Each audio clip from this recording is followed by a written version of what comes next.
Salvatore Cezar Pais and the Navy UFO patents.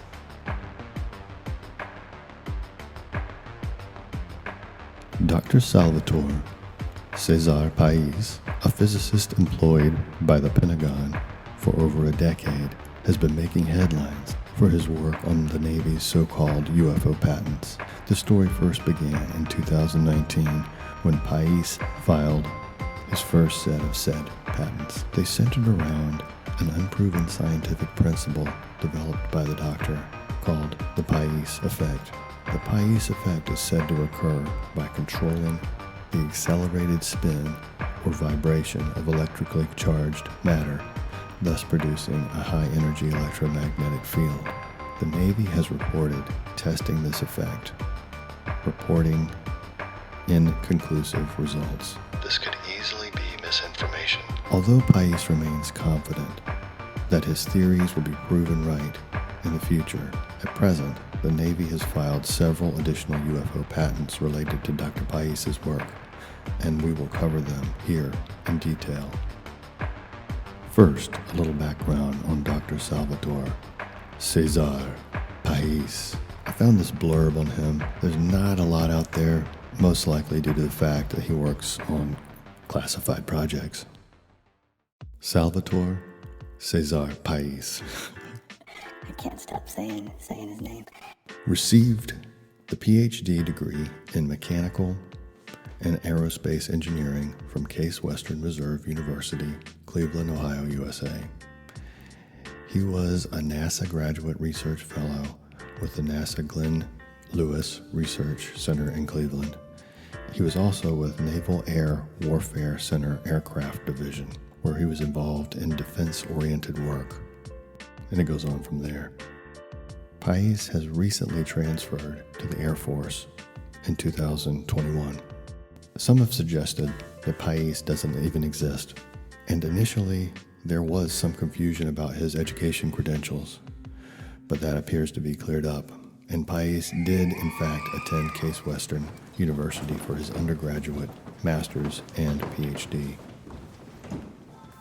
As I put this piece together, I'm beginning to get a better sense of what disclosure is actually going to look like, because I think we're looking at it. There's not going to be a press conference with aliens sitting around a conference table.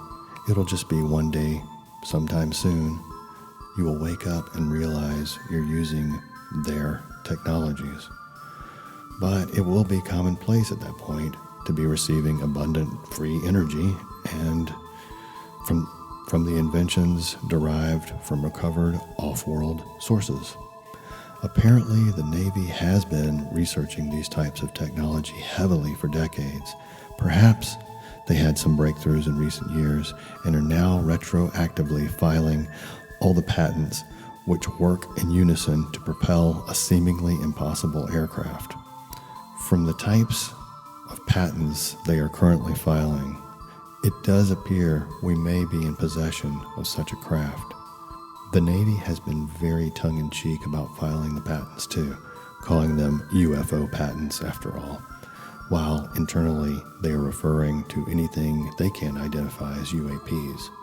There is a data dump being funneled down our throats currently between the Navy patents that could potentially transform our world and the CIA's release of all their UFO-related documentation. We are being bombarded with UAP disclosures 24/7 at this point. Ahead of the 180th day of the year, that day being the deadline for the government to disclose any information it has on UAPs, it does appear that officials are revealing more details about their dealings with unidentified aerial phenomena and the utilization of crashed off-world technology. Okay, let's sink our teeth into the Navy's very real UFO patents. In 2019, a patent was filed by the US Navy for the invention called a plasma compression fusion device. According to the patent, this device is capable of generating unreal amounts of energy. The claim is that the output of the device could create up to a terawatt or 1 trillion watts of energy. A typical power plant can only produce 1 to 2 gigawatts, or 1 to 2 billion watts. The potential of this invention is incredible, to have the possibility of a zero pollution energy source. One of the newest filed patents in 2021 is for an electromagnetic field generator device. This technology could be applied to diverting the paths of smaller asteroids away from the Earth. Patent number 3 is mind-blowing. This invention is called an inertial mass reduction device. This technology purports to be able to manipulate the quantum field to reduce a craft's inertial and gravitational mass, thus allowing for ridiculous rates of speed.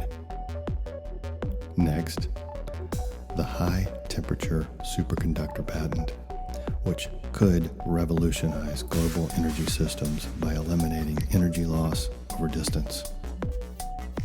The final patent the Navy and Pais have filed to date is the high-frequency gravitational wave generator, an invention which claims to be able to create intersecting gravity waves by which a craft could be propelled.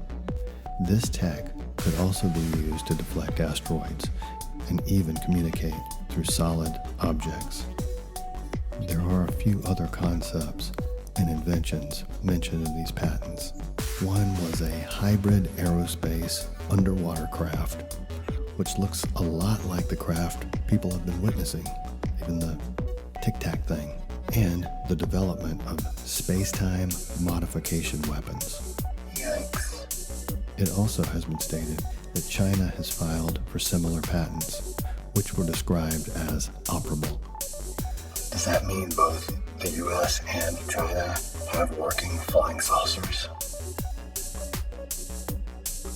More than likely, the US has put much more money into the funding of this research, and it's a long-term project that hasn't fully achieved complete success.